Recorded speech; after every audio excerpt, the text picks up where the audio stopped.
अरशद शरीफ की शहादत पर पूरी सहाफ़ती बरादरी के साथ साथ तमाम मुहिब्बे वतन पाकिस्तानी बड़े अफसोस का इजहार कर रहे हैं। उनकी शहादत के बाद उनके घर में हसूल इंसाफ के लिए उनकी वाइफ ने ये मिशन संभाला है और वो ट्विटर के अलावा दूसरे सोशल मीडिया पर अपने शोहर के फॉलोअर्स को इकट्ठा कर रही हैं और उनके सवालों का जवाब भी दे रही हैं। अब हम आपको तफसील से बता दें कि उनकी फैमिली कितने अफराद पर मुश्तमिल थी और अभी कितने अफराद जिंदा हैं और कितने अल्लाह ताला को प्यारे हो गए हैं। अरशद शरीफ के वालिद पाकिस्तान नेवी में कमांडर के ओहदा से रिटायर्ड हुए थे और उनके वालिद का नाम था मोहम्मद शरीफ। अरशद शरीफ साहब के एक भाई थे जो कि आर्मी में मेजर थे। जिस दिन उनके वालिद का इंतकाल हुआ तो उनके भाई आर्मी यूनिट से निकले और अपने वालिद की तदफीन में शिरकत करना चाह रहे थे। अभी वो अपनी यूनिट से कुछ दूर ही अपनी कार में ड्राइव करके पहुंचे थे कि उनकी कार एक दरख्त से टकरा गई और वहीं पर वो जान बहक हो गए। और कुछ न्यूज के मुताबिक कि जब वो अपनी यूनिट से निकले, उनकी यूनिट के जो कमांडिंग ऑफिसर थे उन्होंने उनके भाई से कहा था कि अपने साथ ड्राइवर को ले लें और साथ एक स्कार्ट भी ले लें, लेकिन उन्होंने मना कर दिया और खुद ही ड्राइव करने के लिए निकल गए। अभी अपनी यूनिट से थोड़ी दूर निकले थे तो कहते हैं कि दहशतगर्दों ने उन पर हमला कर दिया था और उनको शहीद कर दिया था। ये दो स्टेटमेंट्स हैं लहदा, लेकिन एक ही दिन बाप और बेटे की मैयत को उठाया गया और फिर उनको इकट्ठे दफना भी दिया गया। तरह अरशद शरीफ और उनके घर वालों पर वो दिन बहुत भारी रहा था। अरशद शरीफ ने 2 शादियां की थी। उनकी पहली शादी जिस खातून से हुई थी उसके बारे में उन्होंने कभी सोशल मीडिया पर बात नहीं की थी और ना ही उनकी पहली बीवी कभी सोशल मीडिया पर आई थी। उनकी पहली शादी अरेंज मैरिज थी। अरशद शरीफ ने तकरीबन 10 साल पहले दूसरी शादी जुवेरिया सिद्दीकी से की थी। क्योंकि उनकी दूसरी वाइफ जुवेरिया सिद्दीकी का तल्लुक शोबिज़ इंडस्ट्री से था, इसलिए जुवेरिया सिद्दीकी के बारे में पाकिस्तानी अवाम पहले से ही काफी जानती थी। जुवेरिया सिद्दीकी का तल्लुक कराची से है और जुवेरिया सिद्दीकी इरफान सिद्दीकी की बेटी हैं। इरफान सिद्दीकी के बारे में ये बताते जाएं कि वो प्राइम मिनिस्टर नवाज शरीफ के स्पेशल एडवाइजर भी रहे थे। जुवेरिया सिद्दीकी ने शोबिज़ के अलावा दूसरे कई सोशल मीडिया प्लेटफॉर्म पर बतौर राइटर और एंकर खिदमत अंजाम दी हैं। जुवेरिया सिद्दीकी कई अरसा तक दुनिया न्यूज की वेबसाइट पर कॉलम भी लिखती रही हैं। अरशद शरीफ जो भी बात करते थे वो सच्ची होती थी और उनकी बात के पीछे उनकी कई महीनों की मेहनत छुपी हुई होती थी। अरशद शरीफ के इतने तल्लुकात मीडिया में थे कि अगर जुवेरिया चाहती तो वो भी किसी बड़े चैनल पर मॉर्निंग शो या बतौर एंकर खिदमत अंजाम देती रहती, मगर शादी के बाद उन्होंने अपनी अज़वाजी जिंदगी को खुशगवार रखने के लिए मीडिया को खैरबाद कह दिया था। अलबत्ता वो ट्विटर पर एक्टिव रहती थी और ट्विटर पर उनके मिलियंस से ज्यादा फॉलोअर्स हैं। अरशद शरीफ के 5 बच्चे हैं, जिनमें 4 बेटे और 1 बेटी है। आपका सबसे बड़ा बेटा बिरून मुल्क यूनिवर्सिटी में ज़ेर तलीम है।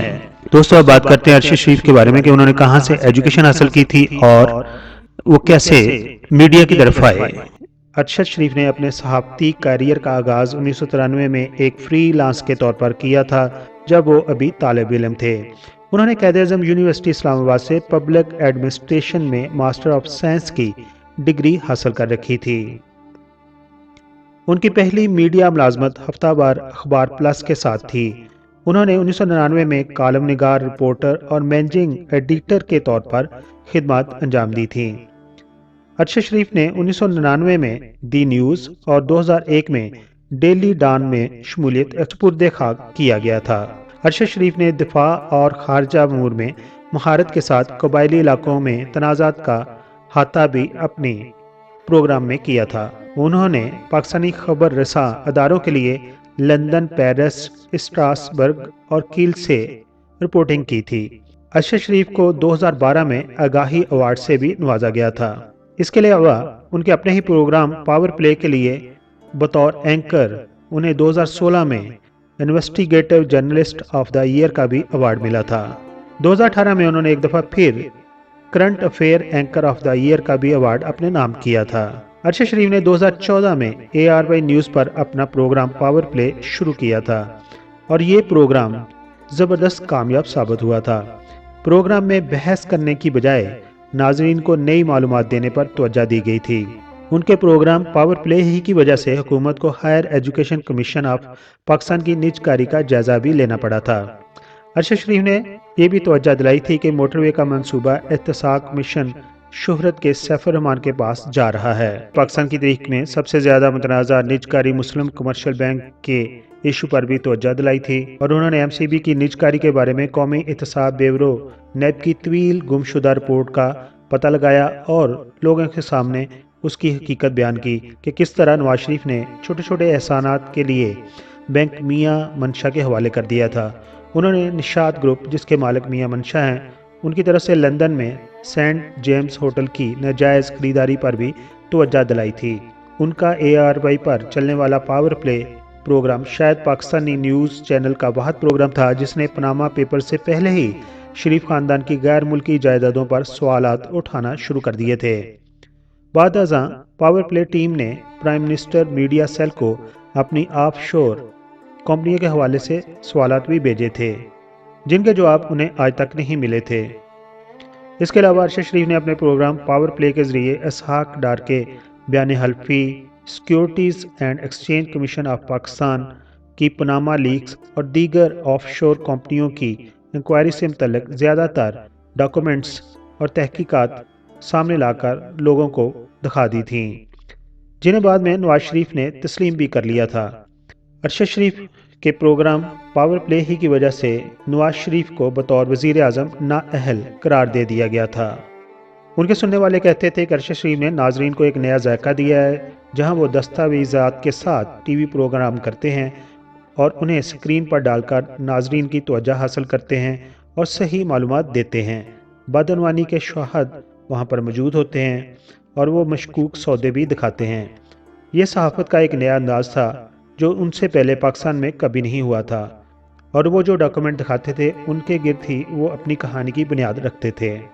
دوستو، ارشد شریف کی اگر ازدواجی زندگی کی بات کریں تو انہوں نے محترمہ جویریہ صدیق سے شادی کی تھی اور جویریہ صدیق سے ان کے 5 بچے ہیں۔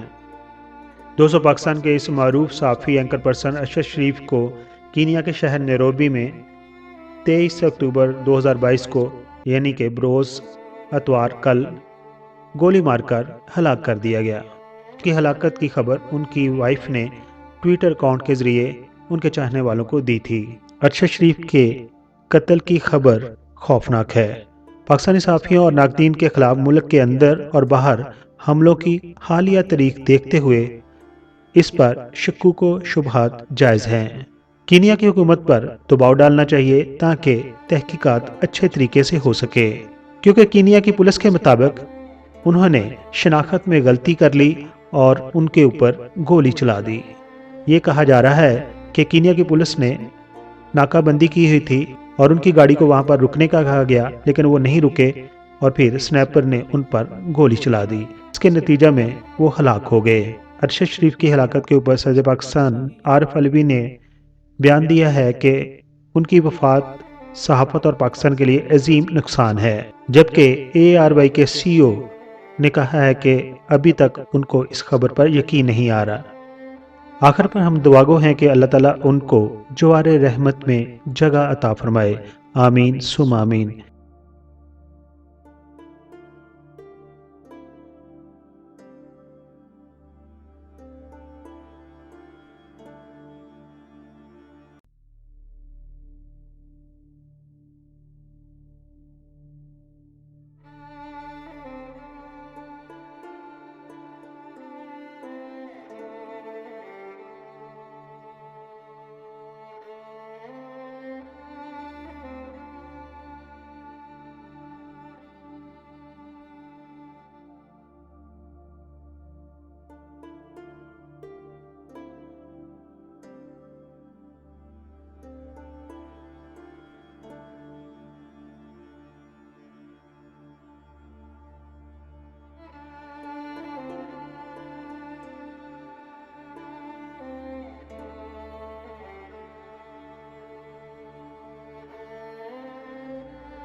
मुअज़्ज़ज़ सब्सक्राइबर, हम आपके शुक्रगुजार हैं कि आप अपना वक्त निकालते हैं और अपनी कीमती राय हमारी वीडियोस पर देते हैं। हमारी प्लीज ये है कि हम आपके कमेंट्स को अपनी अगली वीडियोस में शामिल करते हैं। दोस्तों, अगर आपने हमारा चैनल अभी तक सब्सक्राइब नहीं किया तो प्लीज सब्सक्राइब कर दीजिए और हमारे साथ जुड़े रहिए।